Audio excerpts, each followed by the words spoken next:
Chang! Tia Glenda! Oh, bakit parang hinahabol ka ng kung sino? Bakit bumalik ka na agad? Nabili mo na ba yung ibiniling ko sa'yo? Hindi ko na po nagawa ang sinasabi ninyo. May nangyari po kasi. Hindi mo nabili. Alam mo namang importante yun eh. Ano ka ba, Ruby? Alam mo parating si Gerald. May nangyari nga po kasi habang papunta ako sa paradahan ng tricycle. Kanina mo pa sinasabi yan, ano ba kasi ang nangyari? Si Aling Nida daw po kasi nagpakamatay dahil sa depresyon. Ha? Sigurado ka ba dyan? Baka naman narinig mo lang yan sa mga chismosa dito sa atin. Hindi po, Chang. Ako po mismo ang nakakita na may ambulansya at mga pulis sa tapat ng bahay nila. Nag-iiyakan nga po ang mga anak niya. Ay, pambihira namang babae yun, no? Kung kailan naman tumanda tsaka pa naisip magpakamatay. Hindi na lang hinintay ang huling araw niya sa mundo. Hindi na po siguro kinaya ang bigat ng dinadala, kaya yun na lang ang naisip na solusyon. Sigurado na ang dami niyang naperwisyo sa ginawa niya. Pati ikaw na bibili lang sana ng lulutuing ulam para pagdating ni Gerald naabala pa. Maaga pa naman po. Pupunta na po ako ngayon. Iyon lang naman po ang gusto kong sabihin kaya ako bumalik. Bilisan mo na. Mas importante ang pinabibili ko sa'yo kaysa sa nangyari kay Nida. Opo, bibilisan ko na po ang pagpunta sa palengke. Pambihirang babae to. Pwede naman niyang ibalita sa akin pag uwi niya ang nangyari. Pero inuna pa talaga ang pagbalik dito kaysa sa pinapagawa ko. Mula pagkabata kay Tia Glenda na akong lumaki kaya malaki ang utang na loob ko sa kanya. Siya kasi ang nagpaaral sa akin. Mahirap ang buhay namin sa probinsya. At 8 kami magkakapatid at pang-4 ako sa amin. Ako ang pinili ng tiyahin ko dahil ako daw ang maganda at maputi sa amin. Mula nga noon ilang beses ko palang nakikita ang mga magulang ko at mga kapatid ko. Nandito na po ako. Dumating na po ba si Kuya Gerald? Tumawag kanina at sinabi na maaatrasado ng pag-uwi dahil traffic daw. Isasalang ko na po itong karne ng baka para mapalambot na. Paubayan mo na lang yan kay Manang. Sige po. Meron po ba kayong ipagagawa sa akin? Tumawag din pala ang nanay mo kanina. Humihingi na naman ng pera. Akala yata ng nanay mo bumubukal ng pera dito sa atin. Pambihira si nanay. Kakapadala ko lang nung 1 buwan Yan ang ahatak sa'yo pababa ang pamilya mo.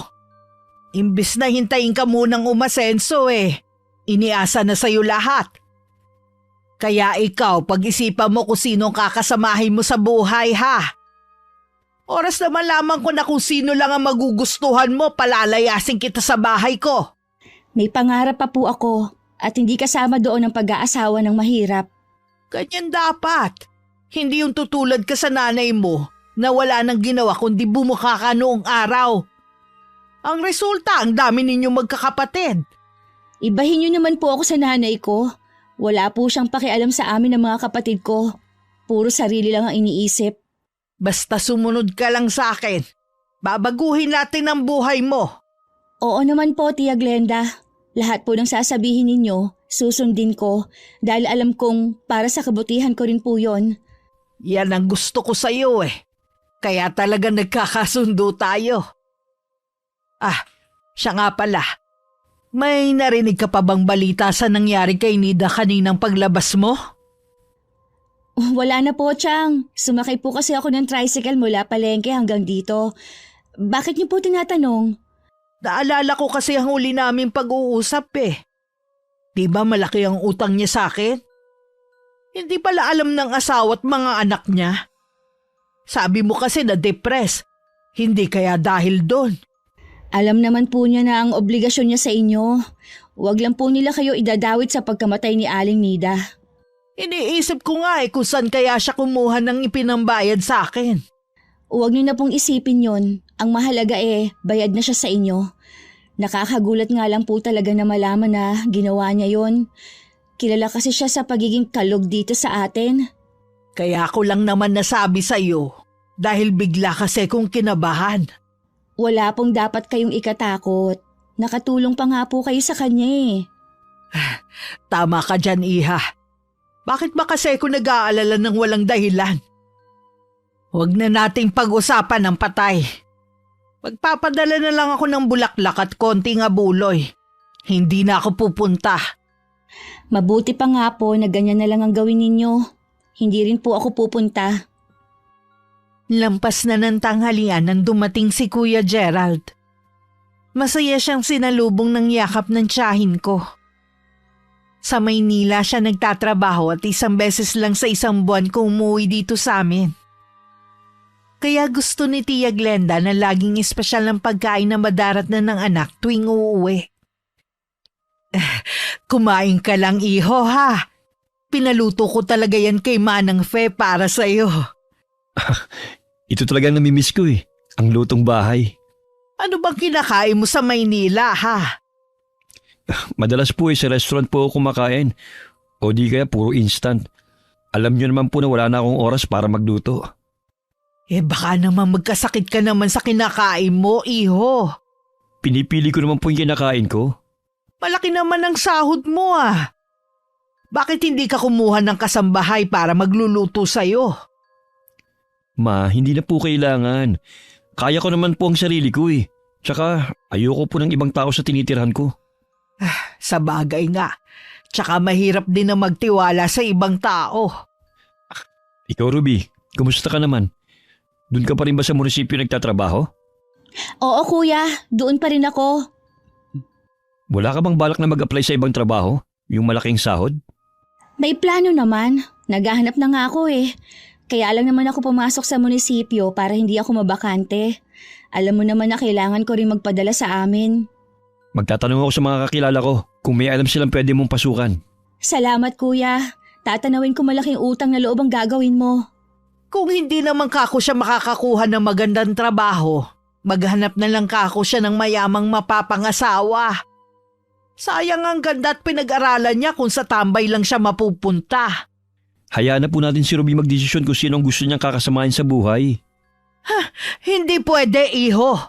Sayang naman ang pagpapaaral ko sa pinsan mo kung mag-aasawa lang siya ng mahirap. Di parang wala na rin siyang ipinagkaiba sa nanay niya. Kayo talaga ma, naisali na naman ang kapatid niyo. O bakit? Totoo naman ah. Kahit si Ruby sang-ayon sa akin tungkol sa nanay niya. Totoo naman Kuya Gerald. Hindi na talaga natuto si inay. Kung nag-iisip ba naman siya sana nung kinuha ako ng tiyang, hindi na siya nagdagdag pa. Kaso nagbuntis ulit eh. Kita mo na? Kung hindi ko kinuha si Ruby malamang gumaya na rin siya sa mga kapatid na nag-asawa na lang kaysa mag-aral. Ayun, nagsusumiksik naman sa bahay ng mga magulang. Sino ang lagi nilang tinatawagan? Di itong si Ruby. Malaki nga ang utang na loob ko kay Chang. Maganda naman kasi ang mga pangaral niya sa akin. Magagamit ko naman talaga yun. Baka ang ibig mong sabihin pagiging ambisyosa ni mamang pinangaral niya sa'yo. Ano naman? Mabuti nga yun para matutong mangarap ng mataas ang pinsan mo At wala naman ako nakikitang masama doon. Hindi rin po kasi maganda ang sobrang ambisyosa. May negatibo rin po itong epekto sa tao. Basta para sa akin, lahat ng sinasabi ko kay Ruby para din sa kabutihan niya. Huwag na nga po natin yan pag-usapan. Hindi naman po kayo nagpapatalo Hindi rin kayo tumatanggap ng opinyon ng iba. Hindi talaga, dahil alam kong tama ako. May iba po ako ma. Nagpapautang pa po ba kayo ng pera? Lumalago na nga negosyo ko, iho Baka dito ako yumaman. Hindi naman po dapat inegosyo ang pera Sabi nga nila, may karma yan. Sus, nagpapaniwala ka naman sa sinasabi ng ibang tao. Inggit lang sila dahil wala silang pera. Ayoko lang po na makarma kayo kaya sinabi ko po sa inyo. Ay, kumain ka na nga lang. Baka naman hindi ka matunawan sa mga sinasabi mo. Nang sulyapan ko si Kuya Gerald, napapailing na lang siya na binalingan na lang ang pagkain. Nalaman din namin na 1 linggo pala siyang titigil sa bahay. Nalabis namang ikinatuwa ng tiyahin ko. Masaya naman ako na magtatagal dito ang pinsan mo. Ang inaalala ko lang, baka pakialaman niya ang mga diskarte natin. Yun na nga po din ang iniisip ko eh. Kita mo nga pati negosyo ko pinakikialaman. Tingin ko kasi dito talaga ako yayaman. Kapag nagkataon, ako na ang titingalain sa lugar natin. Ano kaya ang pakiramdam na lahat ng tao magbibigay galang sa akin? Ang saya siguro nun. Sigurado pong masaya. Sumagi lang to sa isip ko ha. Paano kaya kung maghanap ka na lang ng AFAM? O di mas mapapadali ang pagyaman mo? Mas okay yun kesa mga bitka. Maganda nga po yun, Chang. Gusto ko yan. Kapag nagkataon po makakapunta rin ako sa ibang bansa. Kaya lang mag-iingat ka sa paghahanap mo ha. Meron daw kasi mga scammer na AFAM Baka imbis na ikaw ang makabingwit ng malaking isda, ikaw pa ang mabingwit at mahulog sa patibong. Huwag po kayong mag-alala. Wais po ito. Hindi ako maiisahan ng kahit na sino. Ganyan dapat, iha. Huwag mong gayahin ng nanay mo at iba pa dyan. Kapag yumaman ka na, huwag mo kong kakalimutan ha. Siyempre naman po, Chang. Kayo pa ba ang makakalimutan ko? Hindi talaga ako nagkamali sa pagkupkup sa'yo. Utang ko po sa inyo kung nasan ako ngayon at kung ano pang mararating ko sa buhay. Lagi ka rin makikinig sa akin para hindi ka maligaw ng landas, ha? Ito pa nga pala. Huwag ka munang magpapadala ng pera sa pamilya mo. Sabihin mo lang na wala ka ng trabaho. Gamitin mo ang sahod mo para bumili ng mga pampaganda. Kailangan mamuhunan ka rin sa sarili mo. Opo, Chang. Susundin ko po kayo. Siya nga pala. Kailan ang libing ni Nida? Bukas na daw po yata dahil nagbigti daw si Aling Nida. Hindi na dapat daw patagalin ng burol. Tanga siya Ang sarap-sarap mabuhay, nagpakamatay siya. Malamang po ngayon, nagsisisi na siya. Alam naman niyang kasalanan ng kitli ng sariling buhay. O sige na. Hanap ka na ng mga online dating site para makahanap ka na ng AFAM mo. Huwag kang magaksaya ng oras kapag wala kang pasok. Opo, Chang. Papasok na po ako sa kwarto ko. Nakasalubong ko pa si Kuya Gerald na palabas ng kwarto niya. Tinanong niya kung nakita ko ang mama niya. Sinabi kong iniwan ko sa may terrace. Matapos magpasalamat, tumalikod na rin siya at ako naman pumasok na sa kwarto ko.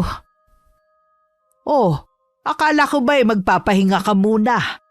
Hindi po ako makatulog Totoo po ba na patay na si Aling Nida? Sabi po kasi ni Manang Oo, bukas na nga ang libing Minamadali na kasi nagpakamatay naman siya. Bakit kaya? Dahil daw sa depression sabi ng ilan Hindi ko alam kung totoo. Naalala ko, di ba lagi po siya nangungutang sa inyo dati? Nabayaran na po ba kayo? Ay, sa awa ng Diyos nabayaran na niya lahat ng utang niya bago siya mamatay. Nakakaawa naman yung naiwan niyang pamilya. Kahit pa sabihin na malaki na ang mga anak niya, masakit pa rin siyempre sa kanila yun. Kagustuhan niya yun, wala na tayong magagawa. Oo nga po, pero ano kayang dahilan ng depression niya? Hindi ko alam at wala naman akong pakialam.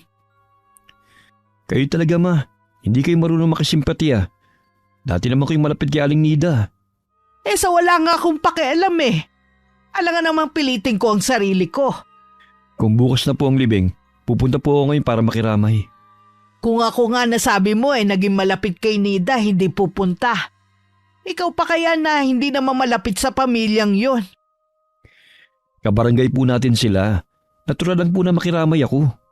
Ay nako Gerald, dumito ka na lang sa bahay. Nagpadala na rin naman ako ng pera sa kanila Sapat na siguro yon para maipabatid sa kanila ang pakikiramay natin. Baka mamaya magkagulo pa doon, madamay ka pa. Ma, hindi na po ako bata para pagbuwalan niyo na pumunta ron. Ang tigas naman ng ulo mo, hindi ka masabihan. Huling gabi na po ito gusto ko lang po na magbigay respeto sa pamilyang naiwan. Tsaka, sa isang linggo po babalik na ako sa Maynila. Sige na nga, pero huwag kang magpapaumaga doon ha.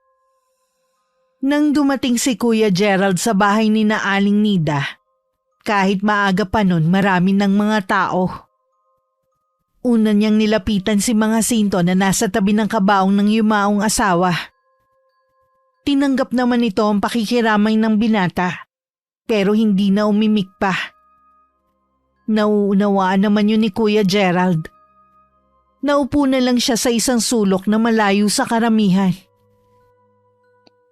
Anong ginagawa mo dito? Di ba nasa Maynila ka na? Kanina lang ako dumating.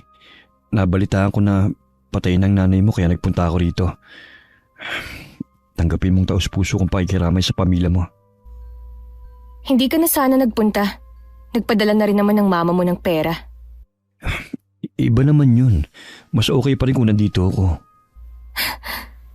Hindi siguro kinaya ng konsensya ng mama mo ang nangyari. Kaya hindi na lang siya pumunta rito. Ha? Hindi kita maintindihan. Anong ibig mong sabihin? Malamang, wala ka talagang alam sa ginawa ng mama mo.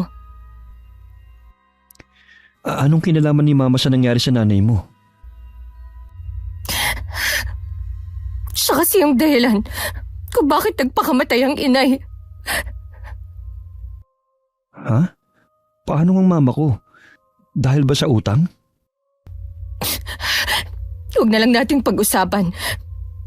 Igalang na lang natin ang burol ng inay. Pasensya ka na. Nire-respeto kong buro ng nanay mo. Pero sana sabihin mo na, hindi naman kasi ako magtatagal sa lugar natin eh. Napilitang isang lanang inay ang bahay namin para mabayaran lang ang mama mo. Ginigipit na kasi siya at binabantaan na ipapahiya sa maraming tao. Wala kaming kaalam-alam na malaki pala ang utang ng inay sa mama mo. Nitong patay na lang namin nalaman dahil nag-iwan siya ng sulat. Hindi na raw siya kasi makatulog dahil sa panggugulo ng mama mo eh. Ako nang humihingi ng paumanhin sa ginawa ni mama. Pero sana, huwag niyo naman siyang sisihin sa nangyari sa nanay mo. Marami namang may utang kay mama pero hindi naman sila nagpapakamatay. Alam ko naman na siya pa rin ang kakampihan mo. Pero hindi may aalis sa amin ang magalit. Dahil sa ginawa niyong panggigipit kay inay, nagkaroon ng depresyon ng inay ko. Sabihin mo sa akin, anong gusto mong gawin ko para maibsan ang sakit sa dibdib niyo? Sa tingin mo may magagawa ka? Pakatapalan mo rin kami ng pera gaya ng mama mo para tumahimik sa ginagawa niyang pang-aabuso sa mga may utang sa kanya. Maliban sa mataas na siya magpatubo, mahilig pa siyang mamahiya at magbanta. Hindi ko kasi alam na ganun palang ginagawa ni mama. Ang alam ko lang, maigpit siya sa may mga utang sa kanya. O ngayon alam mo na, siguro pwede ka nang umalis. Nagdadalamhati pa ang buong pamilya ko. Ayoko na sa'yo nila mabaling ang galit nila. Naiintindihan kita. Isang linggo pa naman ako rito eh. Kung may tutulong ako sa iyo o sa pamilya mo, magsabi ka lang ha. Huwag mong isipin na kabayaran yung sa nagawa ni mama. Gusto ko lang talaga makatulong. Salamat. Ibang-iba ka talaga sa mama mo. Nagtaka naman si Tia Glenda bakit ang bilis nakabalik ng pinsan ko. Wala pa yatang isang oras nang makaalis ang anak papunta sa lamay. Napansin pa ng tiyahing ko na tila wala sa mood ang binata. Oh, bakit ang bilis mo namang umuwi? Ma, magsabi nga kayo ng totoo. Pinagbantaan niyo po ba si Aling Nida na ipapahiya kapag hindi nagbayad sa inyo? Kayo ba ang dahilan kung bakit siya nagpakamatay? Ano bang pinagsasasabi mong bata ka ha? Sino bang nakausap mo sa burol? Hindi na mahalaga kung sino. Napilitang isang lanong tao yung bahay nila para makabayad sa inyo. Noon pa kasi sinabihan ko na kayo na hindi magandang 5-6 na negosyo. Tapos ang taas nyo pa magpatong ng tubo sa mga taong umuutang sa inyo. Imbis na makatulong kayo sa kanila, lalo pa silang nababaon sa utang eh. Hindi ko na problema kung nabaon sila ng utang sa akin. Malinaw naman ang usapan namin ni Nida. Masama bang singilin ko siya sa tamang oras? Kayo raw po itinuturo ni Aling Nida na dahilan ng depresyon niya. May iniwan siyang sulat sa pamilya niya. Lintik na babaeng yun. Patay na nga, nag-iwan pa ng problema. Umalis na lang ako sa lamay para walang gulo. Baka daw kasi ako pa mapag-initan eh.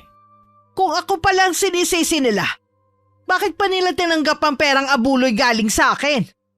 Mga ingrato naman sila. Nakikiusap po ako sa inyo, Ma. Tigilan nyo na yung negosyo nyo. Marami namang pwedeng i-negosyo eh.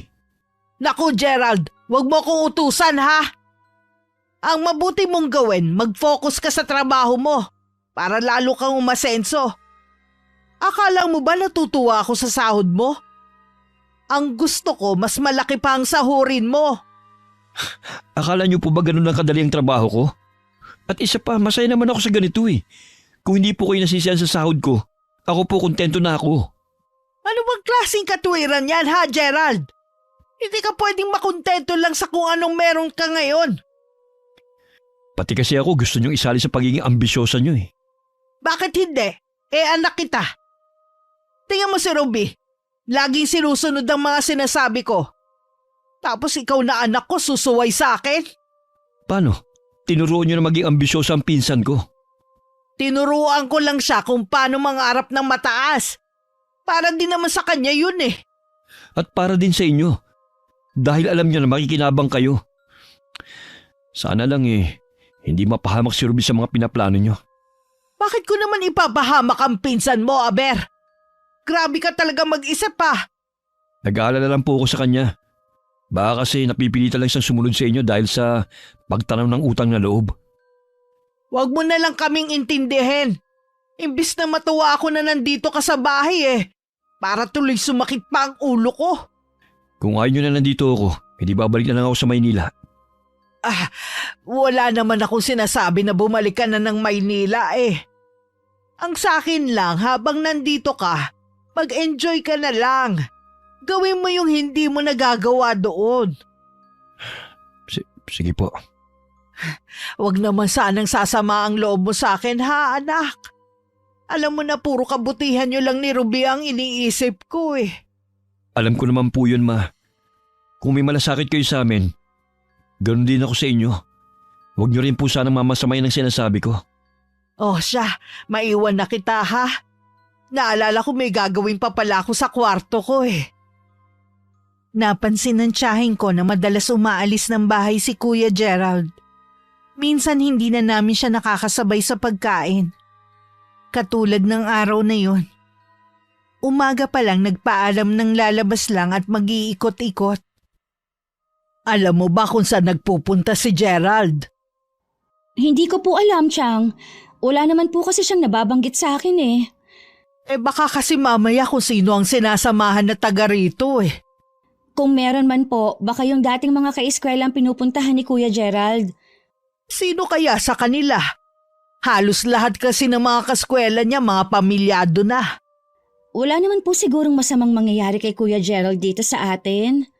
Hindi ko naman iniisip ang bagay na yan. Gusto ko lang malaman kung sino ang kasama niya. Meron ako ipapagawa sa'yo. Ano po yun? Kapag umalis ulit ng bahay ang pinsan mo, sundan mo kung saan siya pupunta ha. Iba talaga ang kutob ko Sige po. Iniisip niyo ba na may kakaibang ginagawa si Kuya Gerald? Oo, mabuti na rin yung alam ko ang ginagawa niya. Sige po, susundan ko siya. Minsan po sa hapon lumalabas din siya. Ay nako, bigla tuloy akong nag-alala imbis na matuwa ako na matagal siya dito sa bahay. Hindi ko rin naman siya nakakasama Mabuti pang bumalik na lang siya sa Maynila. Baka nga po mga dating kaibigan lang ang kasama ni Kuya. Huwag na po kayong mag-alala masyado. Bakit kasi siya makikipagkaibigan sa mga yun? Wala nga mga narating sa buhay. Dapat ang mga kinakaibigan na niya ngayon yung mga matataas ang estado sa buhay. Sigurado kasing aangat din siya kapag yun ang mga kasama niya kaysa yung mga taga rito.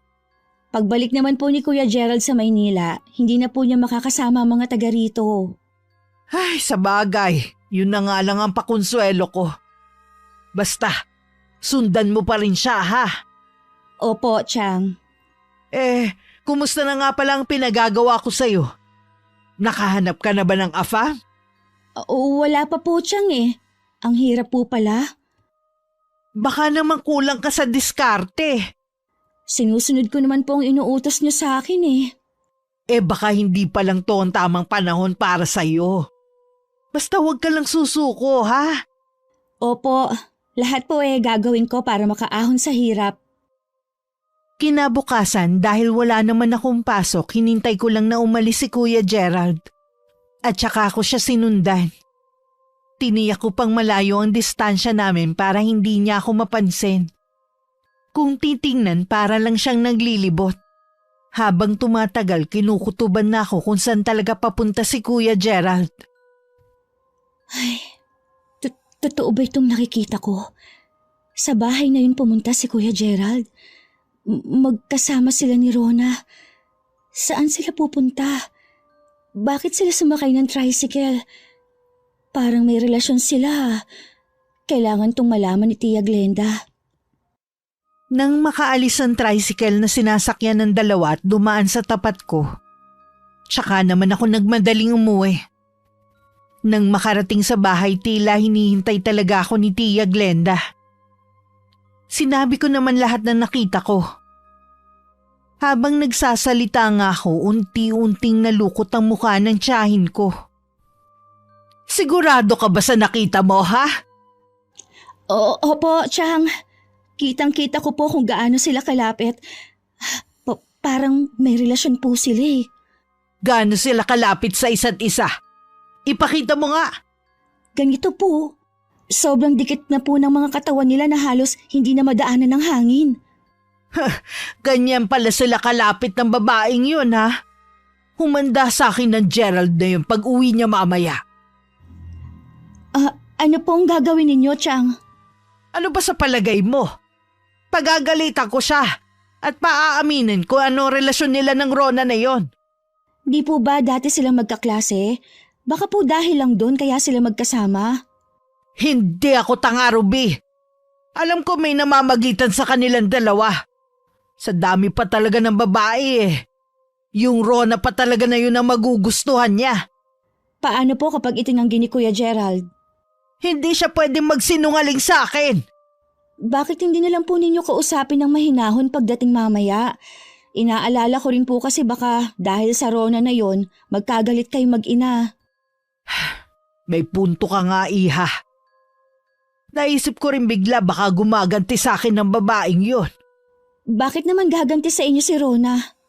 Dahil sa pagpapakamatay ng nanay niya, ako ang sinisisi nila. Saan ba sila kumuha ng kakapalan na muka? Sila na nga itong nakinabang sa inyo Ang sisihin nila si Aling Nida, hindi kayo. Ganyan talaga ang utak ng mga mahihirap. Ano bang aasahan mo sa kanila? Lalo na doon kay Rona. Ni hindi nga yata nakapagtapos yun Huwag niyo pong hayaan na magkasira kayo mag-ina ng dahil lang po sa kanya. Hindi talaga, dahil siya muna ang sisirain ko. Hapon na nung dumating si Kuya Gerald. Halata sa kanya ang saya habang lihim naman na nagingit-ngit ang kalooban ni Tia Glenda. Kasalukuyang kaming nasa sala nang dumating siya.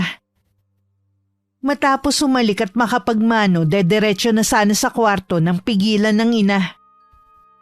Saan ka nang galing? Bakit hapon ka na umuwi? Namasyal lang po ako kasama ng isang kaibigan. Sinong kaibigan? Si Rona ba? Hindi po, Ma. Huwag ka na magkaila. May nakakita sa inyo na magkasamang sumakay sa tricycle. Ano? Magsisinungaling ka pa? Magkasama nga po kami. Wala naman po sigurong masama. Magkaklase kami nung araw. Kahit pa paano naging magkaibigan kami. Layuan mo ang babaeng yon. Ayoko malalaman na pinupuntahan mo siya. Naman, hindi na ako bata para diktahan yung sa gagawin ko. Ako pa rin ang nanay mo kaya tama lang na sumunod ka sa akin. Wala akong pakialam kung matanda ka na. Ano po bang problema nyo, ha? Mabait naman si Rona at walang ginagawang masama sa inyo. Anong wala? Hindi ba ako ang sinisisi nila sa pagpapakamatay ng nanay niya? Piniliwanagan ko na po si Rona. Bahala na po siya magpaliwanag sa tatay at mga kapatid niya. Parang ako patuloy ang may utang na loob sa babaeng yun Hindi naman po sa ganun. Huwag na po kayo magalit, Ma. Kung ayaw mo akong tuluyang magalit, layuan mo ang babaeng yun. Aalis na rin naman po ako bukas eh. Huli na po yung pagkikita namin kanina. Mabuti naman kung ganon. Sige po, magpapahinga po muna ako. Magkita na lang tayo mamaya sa hapunan. Baka naman po walang mali siya ang pamamasyal nila kanina. Sana nga, iha. Dahil ayoko masayang ang pagpapaaral ko sa kanya. Kung sa taga rito lang din naman pala siya papatol. Ang dami namang magaganda sa Maynila. Sigurado po na doon pa rin maghahanap ng magiging girlfriend si Kuya Gerald. Hindi lang dapat taga Maynila. Kailangan mayaman para sigurado ang pagyaman niya. Eh di pati tayo madadamay sa pagyaman ng anak ko. Oo nga po, Chang. Kaya ikaw dapat bilis-bilisan mo na ang paghahanap ng mayaman. Sige ka, kapag lumipas ang ganda mo at kabataan, mahihirapan ka na makahanap. Kapag nangyari yon, ibabalik na lang kita sa pamilya mo at mabulok ng kasama nila. Huwag naman po, Chang. Ginagawa ko naman po lahat eh. Sa trabaho mo ba wala ka nakikita na posible mong targetin? Wala po. Puro po taga rito at may mga asawa naman po. Tingin ko sa'yo, malamang mauuwi ka lang sa pagiging kabet. Lumuwas po kaya ako ng Maynila. Pwede rin naman tayong lumuwas ng Maynila. Pwede naman tayo sa tinitirhan ni Gerald kung sakali. Nakaramdam naman ako ng excitement na makakarating na rin ako sa wakas sa Maynila. Gusto ko talaga dun makapagtrabaho kaya lang walang pagkakataon. Hindi namin ipinaalam kay Kuya Gerald ang plano namin. Gusto rin kasing sorpresahin ni Tia Glenda ang pinsan ko. Binanggit din ng tiyahin ko na paraan din daw niya yon para hindi na muna umuwi ang anak sa amin. Para hindi na sila magkita ni Rona. Hindi nga lang namin inaasahan na kami pala ang masosorpresa sa huli. Makalipas kasi ang 2 buwan, nag-resign ako sa trabaho ko. At lumuwas kami ng Maynila. Ma, anong ginagawa niyo rito ni Ruby? Bakit ang dami niyong dalang bag? Papasukin mo muna kami at ang layo ng pinanggalingan namin. Ang hirap pala magbiyahe. Hindi na ako sanay. Ang ganda pala ng tinutuluyan mo Gerald, luto na ang ulam mo. Parcel ko ba yung dumating? Aling Glenda? Gerald, anong ibig sabihin nito? Bakit galing siya sa kusina mo? Ikaw babae, anong ginagawa mo rito? Diba dapat nasa atin ka? Bakit kayo magkasama ng anak ko? Magsalita ka! Ma, ako na po magpapaliwanag. Nagsasama na po kami ni Rona. Ano? Pinatulan mo ang babaeng yan? Nasisiraan ka na ba ng ulo, ha? Pinag-aral kita at nasa maganda ka ng katayuan. Tapos papatol ka lang sa katulad niya? Hindi ka man lang pumili ng kalebel mo. Nandito ka na sa Maynila. Hindi ka pa naghanap dito. Ma naman, huwag niyo naman insultuin si Rona. Siyang mahal ko. Ikaw babae ka. Ginayuma mo ba ang anak ko, ha? Sumagot ka! Huwag kang parang tuod dyan! Hindi po totoo ang ibinibintang nyo. Nagmamahalan po kami ni Gerald. Sinungaling! Nakita mo na magiging maganda ang buhay mo sa piling ng anak ko kaya ginayuma mo siya. O di kaya inakit mo siya. Walang yaka talaga! Huwag ma! Baka kung mapano si Rona. Nagdadalang tao po siya. Ano ka mo? Buntis ang babaeng yan! Lintik naman, Gerald! Nasa na bang utak mo? Pinuntis mo pa talaga! Hayaan niyo na lang po kaming bumuo ng sariling pamilya. Kung talagang mahal niyo ako, hahayaan niyo na kami. Gerald naman! Bakit sinayang mo lahat ng sakripisyo ko sa'yo? Bakit? Patawarin niyo po ako kung lagi ko kayong sinusuway. Gusto ko lang naman po magdesisyon para sa sarili ko. Pwede mo naman suportahan ng bata Hindi niyo kailangan magsama ng babaeng yan. Sisirain lang niya ang karir mo, ang buhay mo. Huwag naman po kayong magsalita ng ganyan. May damdamin din po ko at nasasaktan din ako sa mga sinasabi niyo. Kung nasasaktan ka sa mga sinasabi ko, iwan mo ng anak ko! Hindi ko po magagawa ang sinasabi niyo. Ayoko pong lumaki ang anak ko na hindi buo ang pamilya namin. Magkano bang kailangan mo para layuan mo ang anak ko, ha? Sabihin mo kung magkano! Wala pong katumbas na halaga ang pagmamahal ko sa anak niyo. Matigilan niyo na po si Rona. Kung hindi niyo siya matatanggap, magpapakalayo-layo na lang kami. Talaga bang ipinagpalit mo na ako sa babaeng yan, ha? Iba po ang pagmamahal ko sa inyo, Ma. At iba rin po yung kay Rona. Sana hindi mo pagsisihan balang araw ang desisyon mong to. Nagdesisyon pa rin si Tia Glenda na manatili kami sa tinutuluyan ni Kuya Gerald kaysa umuwi sa probinsya. May trabaho din naman si Rona, kaya maghapon wala sa bahay. Ako naman piniling abalahin ng sarili sa paghahanap ng pwedeng makadate. Minsan na ako lang ang naiwan sa bahay maagang dumating si Rona. Maaga ka yatang umuwi ngayon. Bigla kasing sumama ang pakiramdam ko eh. Nagpaalam ako sa amo ko na kung pwede akong umuwi. Pinayagan naman niya ako. Mabuti mabait ang amo mo. Mabait talaga yun si Mrs. Jackson. Malaki nga ang pasasalamat ko at sa kanya ako nakapasok. Eh ikaw, nakahanap ka na ba ng a-applyan na trabaho? Hindi naman trabahong ipinunta ko dito. Balak mo lang bang magbakasyon? Hindi rin. Kaya ako nandito para hanapin ang maganda kong kapalaran.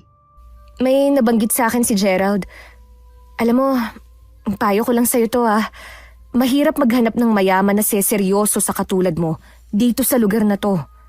Kung may makilala ka man, posibleng pamilyado na at bala ka lang ibahay.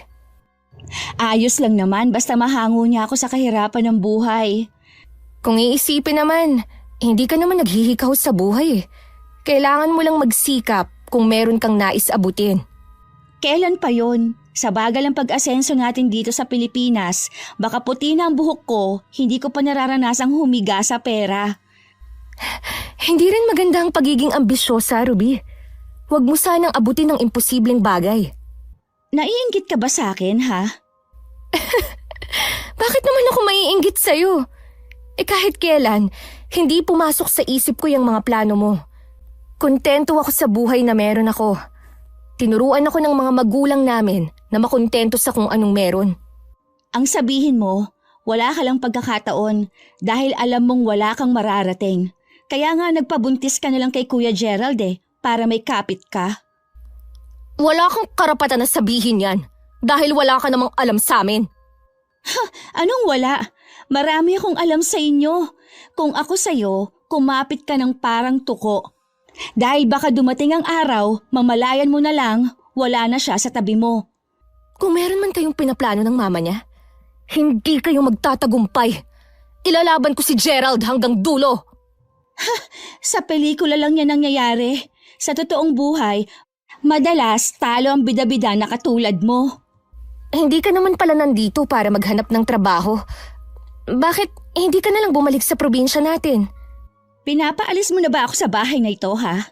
Ambisyosa ka rin para umasta na asawa, hindi pa nga kayo kasalang pinsan ko. Wala kang karapatan, no?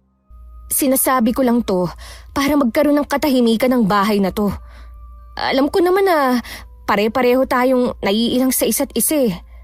Baka ikaw lang yon. Kung naiilang ka sa amin ni Tia Glenda, di ikaw ang umalis at bumalik ka sa probinsya natin. Magkakaanak na kami ng pinsan mo. Mahirap bang intindihin yun? Hindi ba pwedeng maging mabait na lang kayo sa akin? Kahit alang-alang man lang sa magiging anak namin? Hindi babaguhin ng batang dinadala mo ang pakikitungo namin sa'yo. Kaya huwag mong gamitin ang ipinagbubuntis mo. Ibig sabihin, balak nyo talagang gawing mahirap ang pamamalagi ko rito. Dapat naman talaga wala ka dito. Dahil sa'yo, nagkakagalit tuloy ang mag-ina. Maniwala ka sana sa akin. Hindi ko gusto na mag-away silang mag-ina. Umpisa pa lang naman ayaw na sa'yo ni Tia Glenda Di sana umiwas ka na. Hindi yung nagpabuntis ka pa talaga. Maiiwan na kita. Medyo sumasama na naman kasi ang pakiramdam ko eh. Akala naman niya maaawa ako sa kanya. Che! Nang dumating si Tia Glenda, sinabi ko naman sa kanya ang pag-uusap namin ni Rona. Umusok na naman ang ilong niya sa galit. Sinugod niya ang babae sa kwarto na nadatnan niyang nakahiga. Hoy! Bumangon ka nga dyan! Ang kapal naman ng mukha mo para paalisin dito si Ruby. Ikaw dapat ang umalis dito. Hindi naman po yun ang ibig kong sabihin. Pinalalabas mo pang sinungaling ang pamangking ko? Hoy ikaw, itanim mo dyan sa kukote mo. Ikaw ang walang karapatan sa bahay na to. Ikaw ang nakikitira at hindi kami. Alam ko naman po ang katayuan ko sa bahay na to. Hindi ko naman po inaangkin to. Dapat lang dahil sampid ka lang dito. Huwag mong laging idahilan niyang ipinagbubuntis mo dahil kahit kailan, hindi lalambot ang puso ko sa anak mo. Gayon po ba kayo kalupit? Kahit sa magiging apo niyo? Hindi ko apo ang batang yan, no? Hindi ko matatanggap yan na anak ni Gerald. Sana pinaangkin mo na lang sa iba. Ano nangyayari dito? Bakit kayo nandito sa kwarto namin?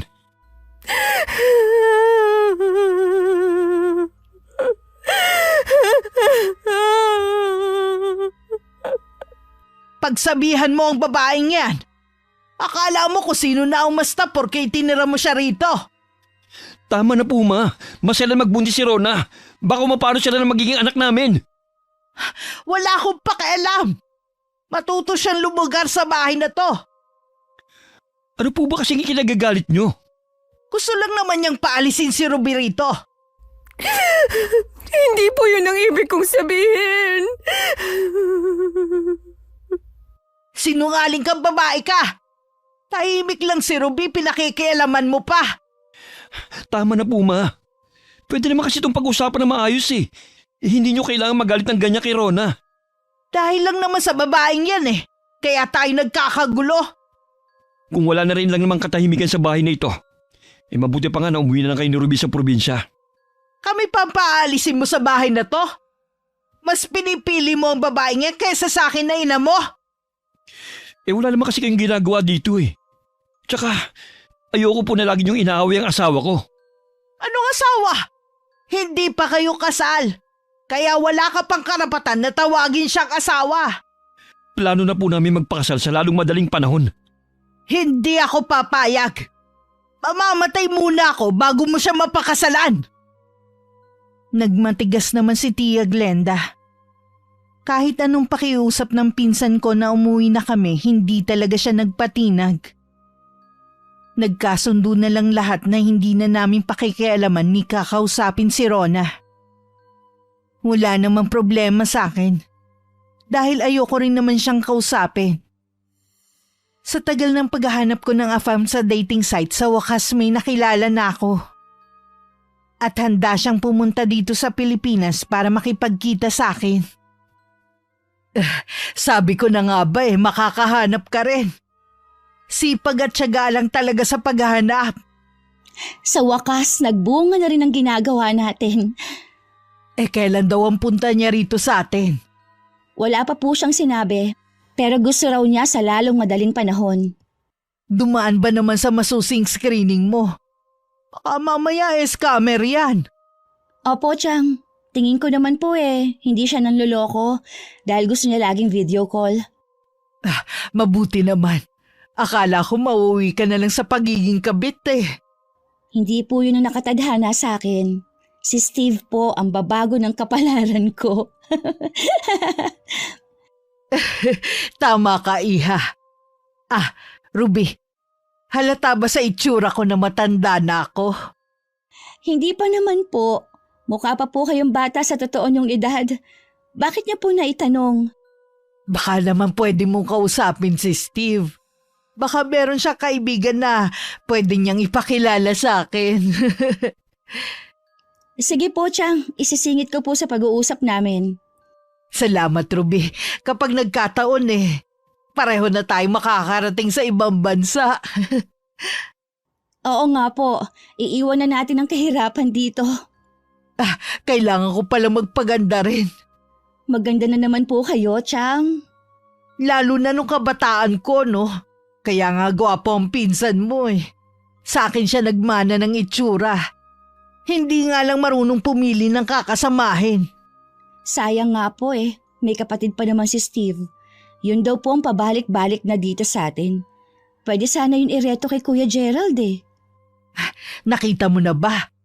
Opo, matanda lang po kay Kuya ng 2 taon. Baka magkagustuhan sila ni Gerald kapag nagkita. Tingin ko nga po eh, bagay sila. Nasa sala kami ng tiyahin ko.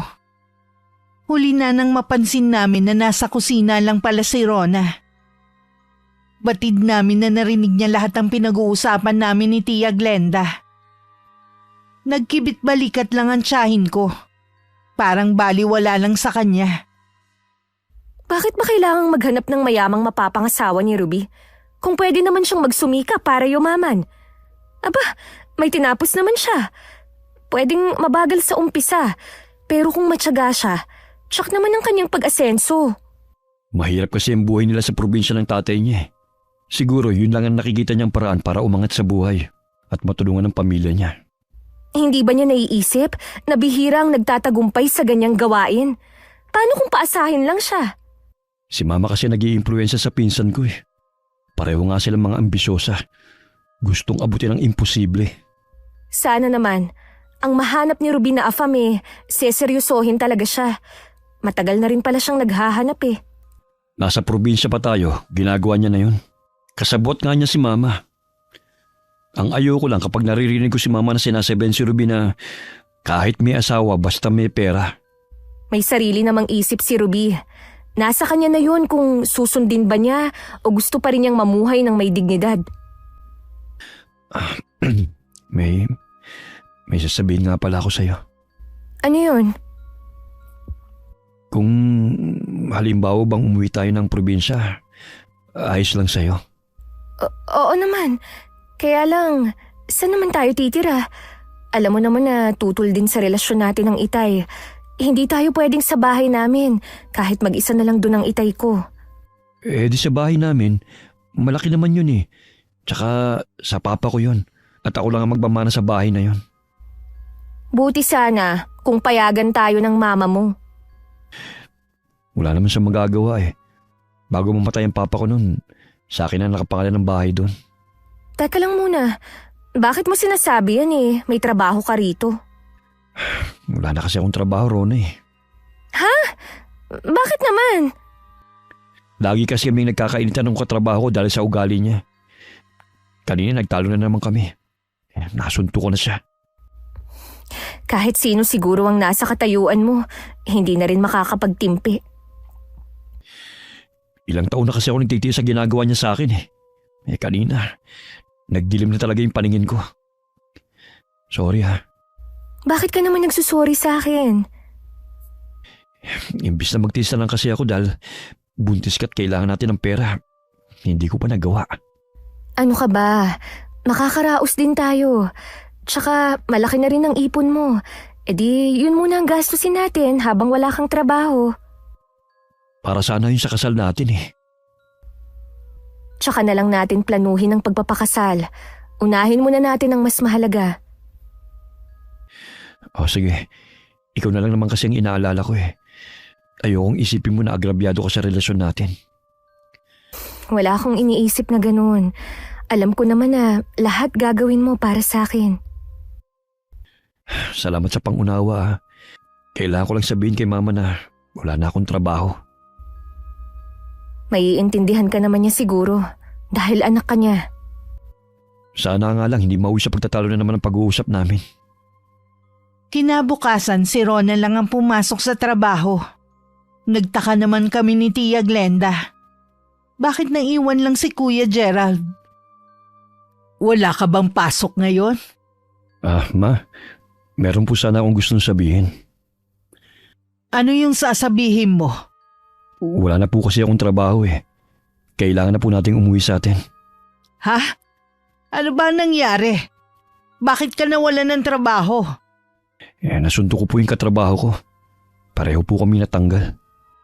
Ano ba naman yan, anak? Ang ganda na ng trabaho mo at medyo may kalakihan ng sahod. Bakit mo naman kasi ginawa yun? Hindi na po kasi ako nakapagtimpi. Hindi ba pwede na mag-apply ka na ngayon? Mag-a-apply naman po ako. Habang naghihintay ako ng tawag, sa probinsya na lang po muna tayo. Sa tingin ko ang nagdala ng kamalasan sa buhay mo si Rona.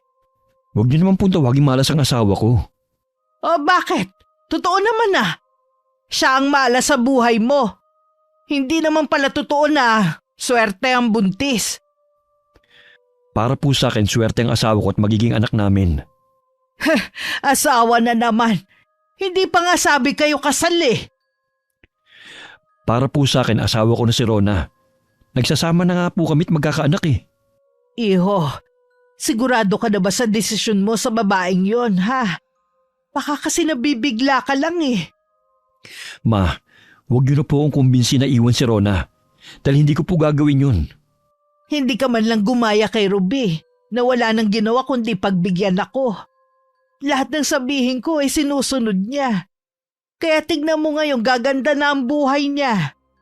Nakakilala siya ng AFAM at handa siyang pakasalan at dalhin sa ibang bansa. Masaya ako't natupad na rin sa wakas ang pangarap niya. Para namang hindi ka masaya sa pinsan mo Masaya po ako. Hindi ko lang po maiwasan na mag-alala para sa kanya. Huwag mo siyang alalahanin. Ayos lang siya, hindi tulad mo. Dahil sa pagsuway mo sa akin, minamalas ka na. Huwag naman po kayo magsalita ng ganyan. Nagkataon lang po ang mga ito. Ewan ko sa'yo. Kailan ba tayo uuwi ng probinsya? Magpapaalam lang po si Rona sa amo niya. Ibig sabihin sasama siya sa atin sa bahay? Hindi naman po pwede maiwan siya rito. Ang mabuti pa mauuna na kami ni Ruby sa'yo sa atin. Ayoko masira ang biyahe ko kung kasabay ang babaeng yun. Sige po, kung yan ang gusto niyo. Nauna na kami ni Tia Glenda na umuwi sa amin. Ilang araw pa bago sumunod naman ang dalawa. Mula nang tumira sa bahay namin si Rona, walang araw na hindi nagtatalo ang mag-ina dahil sa kanya. Wala ka ba talagang pakiramdam, ha? Ano ba ang gusto mong gawin ko? Malapit lang ang sa inyo. Bakit hindi ka nilang umuwi sa tatay mo? Doon ka magpaalaga, wag dito. Hindi naman ako nagpapaalaga Wala ka nang ginawa kundi ang humilata Hindi ka man lang tumulong dito sa bahay. Wala ka nang trabaho, wala ka pang silbi. Hindi naman ako tamad talaga. Dahil lang sa buntis ako, kaya laging masama ang pakiramdam ko. Gusto ko lang laging matulog. Idinahilan mo na naman ang pagbubuntis mo. Kapag nagbuntis ka na, tsaka mo lang ako maiintindihan. Kahit kailan, hindi ako magiging tulad mong tamad. Kaya kung ako sa'yo, umuwi ka na lang sa inyo. Dahil sa'yo, laging maingay ang bahay na to. Tsaka, darating si Steve. Ayokong datnan niya na ganito kagulong bahay namin ang dahil lang sa'yo. Yumabang ka naman masyado. Hindi ka pa nga sigurado sa Steve mo Anong hindi pa sigurado? Papunta na nga sila dito kasama ng kapatid niya. Alam mo bang type ng kapatid ni Steve si Kuya Gerald? Ha? Paano naman niya nakilala si Gerald? Ipinakita ko mga litrato ni Kuya mula nung nag-aaral siya hanggang nung nagtatrabaho na. Malay mo, magustuhan din siya ng pinsan ko, kaya kung ako sa'yo, pakawalan mo na siya. Walang yaka. Alam mo may asawa na si Gerald. Inirereto mo pa siya sa ibang babae. Hindi pa naman kayo kasal kaya hindi pa kayo mag-asawa. Magkakaanak na kami, Ruby. Gusto mo ba talagang sirain ang pamilya namin, ha? Walang magandang kinabukasan sa'yo si Kuya Gerald. Palayain mo na lang siya. Kanino gaganda ang buhay ni Gerald? Sa babaeng yun? Huwag niyo nang idamay ang asawa ko sa pagiging ambisyosa niyong magtiyahin! Wala nang trabaho ang pinsan ko. Wala ka na mapapala sa kanya kaya mabuti pa, iwan mo na siya. Hindi ko siya iiwan kahit anong mangyari. Kilala ko si Gerald. Hindi siya sasang-ayon sa inyo. Ikaw ang bahala.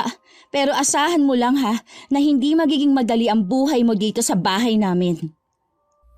Maliban pa sa laging nagagalit ang tiyahin ko kay Rona, madalas din siyang pahirapan ni Tia Glenda tuwing wala si Kuya Gerald.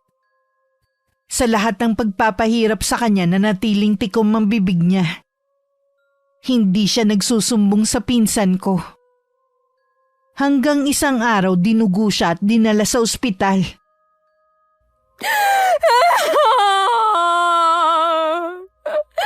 Ang anak ko! Bakit?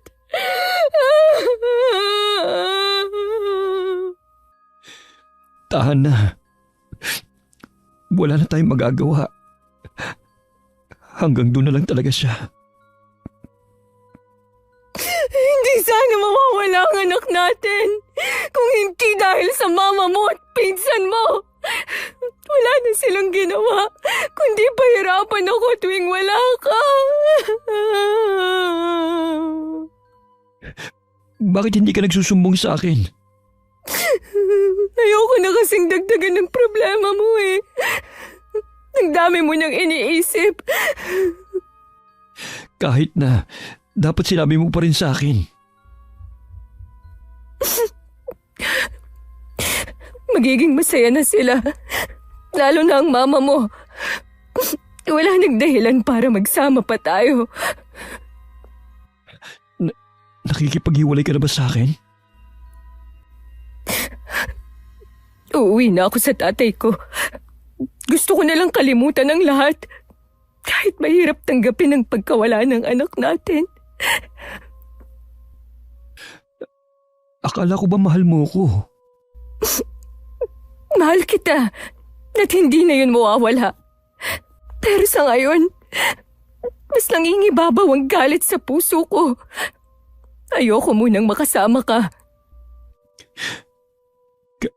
Kahit masakit, igagalang kong kagustuhan mo.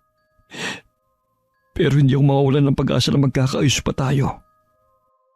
Nang pwede nang ilabas sa ospital si Rona, doon na siya nagpahatid sa bahay nila. Hindi naman maitago ng tiyahin ko ang saya. Dahil sa wakas nawala na sa buhay ng anak ang babae. Imbis na magluksa kayo sa pagkawala ng apo niyo, natutuwa pa kayo? Masakit sa akin ang pagkawala ng apo ko, syempre. Ang ikinatutuwa ko lang, wala na ang babaeng yun sa buhay mo. Dapat kasi nun pa siya nakipaghiwalay sa'yo. Sana hindi nangyari to. Kayo ni Ruby ang dahilan kung bakit nawala ang anak ko. Akala niyo ba hindi ko alam na pinahihirapan niyo yung tao kapag wala ko? Di ko alam ang sinasabi mo, ah. Sinisiraan lang kami ng babaeng yon. At huwag mo akong mataasan ng boses. Wala kang galang. Dahil lang sa babaeng yun nagiging bastos ka na. Kung inaakala niyo na dahil wala na si Rona, mapapasunod niyo na ako. Nagkakamali kayo. Kalimutan mo na si Rona. Meron irereto sa'yo si Steve. Sigurado na magugustuhan mo siya. Mas mapapabuti ang buhay mo sa kanya kaysa sa babaeng yon. Kasasabi ko lang, hindi ako susunod sa inyo. Si Rona lang ang babaeng gusto kong makasama habang buhay. Ano ba nagustuhan mo sa babaeng yon, ha? Hindi naman siya maganda. Walang maipagmamalaki sa buhay. Itong sinasabi ko sa yung babae, wala pa sa kalingkingan niya si Rona. Wala akong pakialam. Huwag niyo akong isama sa mga kalokohan niyo. Ikaw na nga tong gusto namin mapabuti ang buhay eh. Ikaw pa tong nagagalit sa amin. Ibang klase ka rin, no? Mula ngayon, ayoko nang pinakikialaman niyo ang buhay ko. Ay, Gerald! Gerald! Bumalik ka dito! Hindi pa tayo tapos mag-usap! Pakakalimutan mo rin ang babaeng yun. Sisiguruhin ko yun. Mula nang hiwalayan ni Rona ang pinsan ko, puro alak na lang ang inaatupag ni Kuya Gerald. Kahit anong pakiusap namin sa kanya, hindi siya nakikinig. Hanggang dumating na nga si Steve, kasama ang kapatid niyang si Sonia. Naging maayos naman ang pananatili ni Steve sa amin. Marami na kaming plano tungkol sa amin bago matapos ang bakasyon nila. Kalat na rito sa lugar natin ang tungkol sa pagbisita ng dalawang kanuna yon sa bahay ni na Gerald. Nakita ko nga po sa malayo. Maganda po talaga yung babae na gusto nilang ireto kay Gerald. Nagmukha akong basahan. Alam ko na nasasaktan ka pa rin dahil sa mga nangyari. Kahit ako, matinding galit ang nararamdaman ko dahil sa ginawa nila sa'yo. Pinalampas ko nangyari sa nanay mo. Pero bakit nagawa pa nilang alipustahin ka? Wala ba talaga silang mga puso? Ganun po yata kapag sobrang taas ng tingin sa sarili. Nakakalimutan ng tumapak sa lupa. Dahil sa pagiging ambisyosa nila magtiyahin, marami na silang naaapakan na kapwa nila. Ang dapat sa kanila, turuan ng leksyon. Ipinapaubaya ko na po sa may kapal ang mga ginawa nila sa akin. Hindi naman po natutulog ang Diyos. Sige po tay, papasok na ako sa loob ng bahay. May gagawin pa po kasi ako eh.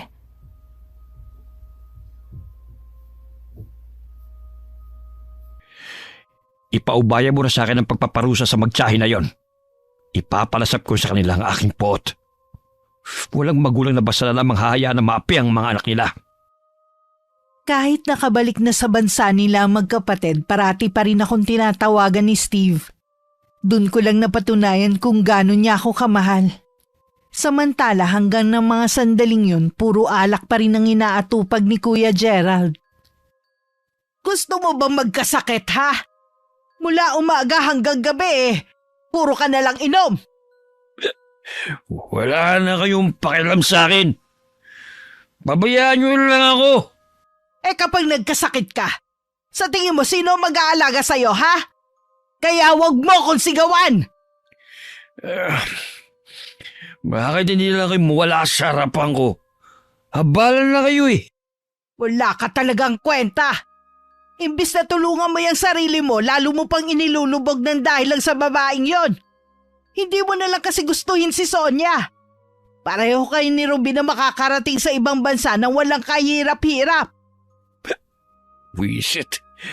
Ang hingay naman. Makalayas na nga muna. Saan ka na naman pupunta? Dumito ka lang sa bahay. Lasing ka na eh. Gerald! Hayaan na lang po natin siya. Hindi rin naman po papipigil si kuya eh. Kapag nandito naman sa bahay, wala nang ginawa kundi ang magwala. Halos binasag na niya lahat ng gamit dito. Hindi ko na alam ang gagawin ko sa pinsan mo. Ang dami niyang sinayang na oportunidad ng dahil sa babaeng yun. Hintay na lang po nating mawala ang kahibangan niya sa babae na yon.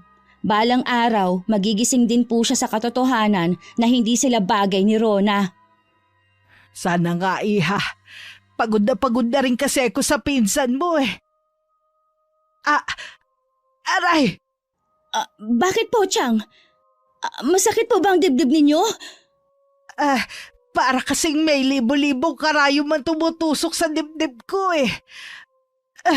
Ang sakit! Ruby! Tulungan mo ako! Chang! Tulong! Manang! Tulungan ninyo ako! Dinala namin sa ospital si Tia Glenda. Pero pagkaraan ng ilang oras, pinauwi din kami. Wala naman daw nakitang sakit ang doktor sa kanya. Ayos na po ang pakiramdam nyo? Nanghihina pa rin ako, iha. Parang may nakadagan din sa dibdib ko. Bakit kaya walang makitang sakit sa inyong doktor? Mga bobo ang mga doktor sa ospital na yon. Puro pera ang gusto nila. Hindi mo na ayusin ang serbisyo nila. Sana pala, sa iba na lang tayo pumunta. May isip pa ba natin yun kanina eh? Yun ang pinakamalapit na ospital. Para ko maduduwal. Tulungan mo nga akong pumunta ng banyo. Inalalayan ko si Tia Glenda papuntang banyo. Pero bago pa kami makalapit, sumuka na siya. At pareho pa kaming nagulat sa nakita. Chang, ano yung gumagalaw na yan? Tama po ba ang nakikita ko? Mga bulate? Paano nangyari yun? Hindi ko alam. Pakiramdam ko nga ang daming gumagalaw sa tiyan ko eh. Bumalik na po kayo sa higaan ninyo. Ako na pong bahala maglinis sa suka ninyo. Iha, ang mukha mo! Tumingi ka sa salamin! Anong nangyari sa mukha ko? Bakit nagkaganito? Kabado na tumingin ako sa salamin na nakasabit sa dingding. Bigla ko napasigaw na makita na kulubot ang mukha ko. Anong nangyari sa mukha ko? Bakit nagkaganito? Kanina okay pa naman ang mukha mo. Hindi kaya dahil sa mga pinapahid mo sa mukha mo? Hindi ko po alam kung dahil ba doon. Tatawag po naman sa akin si Steve. Hindi pwede na makita niya ako na ganito. Pakiramdam ko parang may bubuyog sa tenga ko. Nabibingi ko sa ingay. Ano pong gagawin natin? Hindi ko alam. Parang ayaw gumana ng isip ko ngayon. Kinabukasan parang nawala ang kalasingan ni Kuya Gerald nung makita niya ang sitwasyon namin ng mama niya. Sa ilang oras lang bumagsak ang katawan namin. Pumangit ang itsura ko. At halos hindi na kami makagalaw dahil sa panghihina. Ano nangyari sa inyo? Kahapon okay pa naman kayo Hindi ko rin kayang ipaliwanag ang nangyayari sa amin. Para bang dinapuan kami ng kakaibang karamdaman. Oo nga, kuya. Mula kagabi, wala kaming tulog ni Tia Glenda. Dadaling ko kayo sa ospital. Dinala nga kami ni Kuya Gerald sa ospital. Maraming pagsusuri ang ginawa sa amin para malaman ang sakit namin. Pero hindi pa rin malaman. Salamat kuya sa pag-aasikaso mo sa amin ha. Alam ko, nagalit ka sa amin ni Chang. Kalimutan na muna natin ang samaan ng loob natin. Ang importante, gumaling kayo ni Mama. Ayoko pang mamatay. Marami pa akong gustong gawin. Ako din kuya. Ayoko pang mamatay. Dadalin pa ako ni Steve sa ibang bansa. Bakit hindi siya tumatawag ngayon para kumustahin ka? Baka abala lang yun sa trabaho. Sana nga yun talaga ang dahilan niya. Ilang araw din kami sa ospital pero hindi pa rin kami gumagaling. Minabuti na lang ng tiyahin ko sa bahay na lang kami magpagaling. Hindi rin kasi matukoy ng mga doktor ang sakit namin. Nag-aaksaya lang kami ng oras at pera sa ospital. Nagkaroon na rin kami ng mapupulang pantal na sobrang kate. Ilang gabi na rin kaming hindi nakakatulog. Hindi na yata tumatawag sa iyo si Steve Ayoko na pong umasa, Chang. Kitang-kita ko kasi ang pandidiri sa kanya nung makita ang itsura ko nung huling video call namin. Hindi rin pala ganun kalalim ang nararamdaman niya sa iyo. Ang saya ko pa naman para sa iyo. Paano pa po ako haharap sa mga tao? Alam kasi nila ang tungkol sa amin ni Steve. Tapos ito pang kalagayan natin. Huwag kang mawalan ng pag-asa. Gagaling tayo. Gumagawa na ng paraan si Gerald. Kainin mo na lang ang dinalang pagkain ni Manang. Kayo na lang po ang kumain. Hindi naman po ako gutom. Gustuhin ko man isinusuka ko din naman. Diyos ko, sana naman gumaling na kami ni Chang. Sana, isang masamang panaginip lang to. Nang lumingon ako nakapikit na si Tia Glenda. Hindi ko lang sigurado kung nakatulog na siya. Ibinalik ko na lang sa kisame ang paningin ko. Samantala ng mga oras na yun, abala si mga Sinto sa ginagawa niyang orasyon para lalo kaming pahirapan. Tay, ano po ang ginagawa niyo? Bakit gising ka pa? Dapat po ako ang nagtatanong niyan. Nagsasagawa po ba kayo ng orasyon? Para po kanino yan? Para sa 2 taong naging dahilan ng pagkawala ng anak mo. Si Aling Glenda at Ruby? Unti-unti ko silang parurusahan para hindi na nila ulitin ang mga ginagawa nila. Tay, masama po ang ginagawa niyo. Tigilan niyo na po yan. Kung masama pala, bakit kailangan kanilang pahirapan? Alam naman nila na buntis ka. Nagmamakaawa po ako sa inyo. Ayoko po na bumalik sa inyo ang gagawin niyo sa kanila. Patawarin na lang po natin sila. Bakit kailangan patawarin ng mga yon? Baka nga hanggang ngayon hindi pa rin sila nagsisisi sa mga ginawa nila. Mas gusto ko po na walang galit na dinadala sa dibdib ko. Patawarin niyo po ako, Tay. Ako ang may kasalanan kung bakit nakaisip kayo na maghiganti. Matigas din kasi ang ulo ko eh. Sinabihan niyo na ako na hindi mabuti ang makipaglapit kay Gerald, pero sumigip pa rin ako. Ang kasalanan mo lang ay nagmahal ka ng tapat. Mahal din po ako ni Gerald. Alam ko na hanggang ngayon, naghihintay pa rin po siya sa akin. Mas gusto ko na layuan mo na lamang siya. Mahirap nang mabuko niya ang lihim ng ating pamilya. Kilala ko po si Gerald. Hindi niya po tayo huhusgahan dahil lang sa lihim ng pamilya natin. Kaya mo lamang nasasabi yan dahil bulag ka sa pagmamahal mo sa kanya. Nabalitaan niyo naman ang nangyayari sa kanya. Puro alak na lang ang inaatupag niya mula nung iwan ko siya. Kung tutusin, may kasalanan din siya sa nangyari sa'yo. Alam kang gano'n ang ugali ng kanyang ina. Hindi ka pa niya binukod. Tapos ngayon maglalasing siya. Kung hindi niyo po ititigil ang ginagawa sa Magtiya, baka may ibang tao din ang makaalam. Ang ibang taga rito, nakakaalam pa rin kapag kinukulam o binabarang ang isang tao. Kung hindi dahil kay Glenda, sana buhay pa rin hanggang ngayon ang nanay niyo. Pera talaga ang pinag-uugatan ng kasamaan ng tao.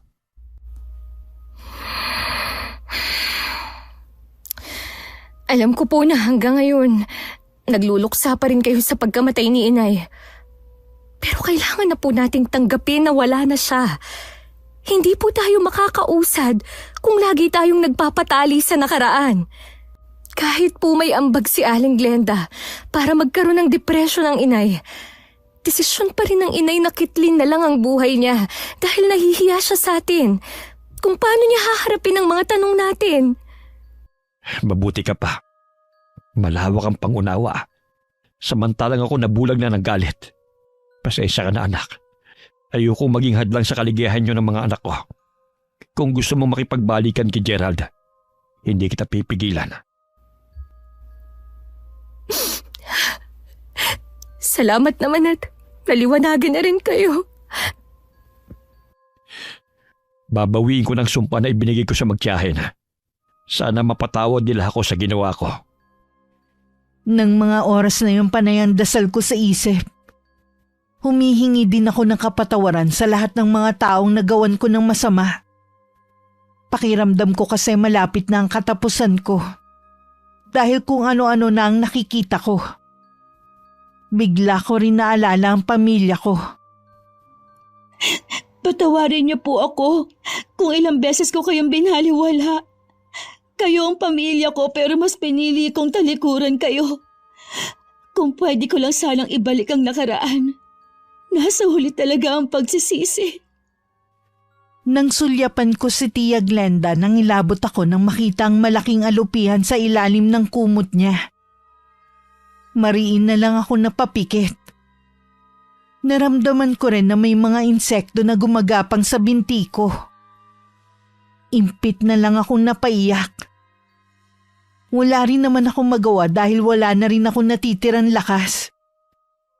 Bago ko mawalan ng malay, narinig ko pa ang mga ungol ng tiyahin ko na tila nahihirapan. Kinabukasan nagising ako sa init ng araw na tumatama sa mukha ko. Mabuti namang gising ka na. Si Tia Glenda, nasaan? Bakit wala siya sa higaan niya? Huwag mong alalahanin si Mama. Nasa kusina siya at doon kumakain. Sinusubuan ni Manang dahil wala pa siyang lakas. Ay, salamat naman at maayos na siya. Hindi ko maintindihan. Kagabi akala ko mamamatay na kami. Hindi ko rin may paliwanag ang kababalaghang nangyari sa inyo. Pero tingin ko tama si Manang Fe. Anong sabi ni Manang Fe? May bumarang sa inyo. Hindi na nga lang tinuloy ng taong yun. Maaring pinatigil ng taong nag-utos na barangin kayo. Baka naawa sa inyo. Naririnig ko lang yan dati. Hindi ko akalain na isa rin pala ako sa mabibiktima ng barang. Salamat pa rin sa Diyos dahil hindi niya hinayaan na magtagumpay ang kasamaan. Siguro naman kahit papano may natutunan kang leksyon sa nangyari sa'yo. Marami, Kuya Gerald, at dadalhin ko yon habang buhay para hindi na muli ako makagawa ng maling desisyon. Gusto ko nang ituwid ang mga mali kong nagawa. Una, gusto kong umuwi at makita ang pamilya ko. Gusto kong makasama ang mga magulang ko habang malakas pa sila. Alam ko matagal ka na nilang hinihintay. Yan ang pinakamagandang desisyon na gagawin mo. Malaki na rin ang ipinagbago ni Tia Glenda pagkatapos na nangyaring yun sa amin. Humingi kami pareho ng kapatawaran kay Rona. Maluwag naman na tinanggap yun ng babae. Pagkatapos mismong si Tia Glenda na rin ang gumawa ng paraan para magkaayos ang dalawa. Samantalang ako umuwi sa amin para makasama ang pamilya ko na matagal nang nawalay sa akin. Noon ko lang napagtanto na ang tunay na yaman pala ay ang pamilya. Hindi ang pera o material na bagay. Wakas. Chang! Tia Glenda!